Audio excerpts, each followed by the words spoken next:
दुनिया में पैदा हालात पर बोले हैं Tony Abbott.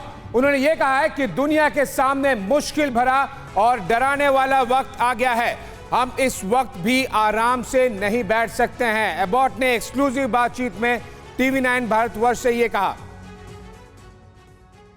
How would you summarize this geopolitical situation prevalent right now in the world, sir? Well, I worry that we may have lived through the best of times, and that the times to come, at least in the short term, might be tougher and sterner than the times we've had, at least up until the start of the pandemic.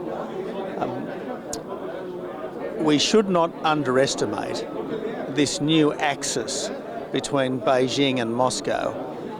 They're both powerful countries. और जैसा कि इस सवाल के जवाब में एक बड़ी बात, बड़ी आशंका उन्होंने कही, उन्होंने कि शायद हम सबसे अच्छा समय अपना देख चुके हैं, जी चुके, आने वाले समय के प्रति वो बहुत आशान्वित नजर नहीं आ रहे हैं। क्या ये सिर्फ युद्ध का मसला है, नेशनलिस्ट जो मूवमेंट है अलग अलग देशों में उनके उठने का मसला है, या फिर उससे आगे की बात है? देखिए, ये पूरा रीजन जो है, क्वाड जिसके मेंबर्स हैं, वो सारे सस्पिशियस हैं चाइना के राइज पे। कैसा राइज करेगा और उस राइज को मिलिट्री फॉर्म क्या मिलेगा। अगर आप देखें 2 साल पहले तक ऑस्ट्रेलिया और चाइना के संबंध बहुत अच्छे थे और उसमें क्वालिटेटिव डिफरेंस आया क्वाड के बनने के बाद। और खासकर जो ये सोलोमन आइलैंड की जो वार्ताएं शुरू हुई हैं, ये काफ़ी पहले से चल रही है। सोलोमन आइलैंड का जो इमीडिएट रिस्पांस आया है ऑस्ट्रेलिया से, वो सबसे सीवियर इसलिए है कि उसने लिखा है कि अगर सोशल कॉन्फ्लिक्ट्स हुए सोलोमन आइलैंड में तो चाइना इंटरवीन करेगा, यानी मिलिट्री प्रेजेंस के लिए वो एक ग्राउंड प्रिपेयर कर रहा है।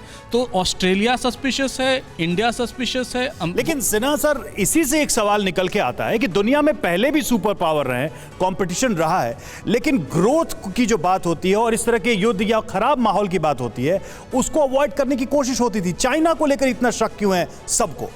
देखिए, जब से जीपिंग आए हैं, चीन के स्ट्रेटजी में, सोच में काफ़ी बदलाव आया है।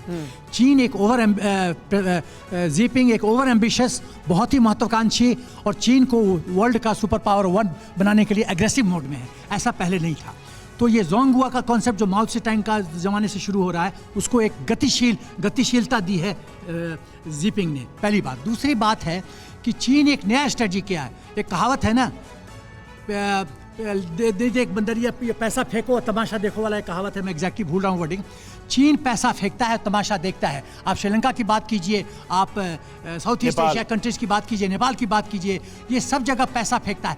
तो ये, और उसका रिजल्ट क्या होता है? 2 बीघा जमीन। तो अभी ये जो चीन की विस्तारवादी नीतियों का हम लगातार जिक्र कर रहे हैं, ऑस्ट्रेलिया, जापान और अमेरिका, भारत मिलकर कैसे इस पर लगाम लगा सकते हैं आने वाले वक्त में? मैं बहुत कम शब्दों में कहूँगा क्या पॉलिसी होनी चाहिए। पहला, ज्वाइंट पेट्रोलिंग करो इंडो पैसिफिक में, अमेरिका, जापान, ऑस्ट्रेलिया और इंडियन नेवल शिप्स, पहली बात।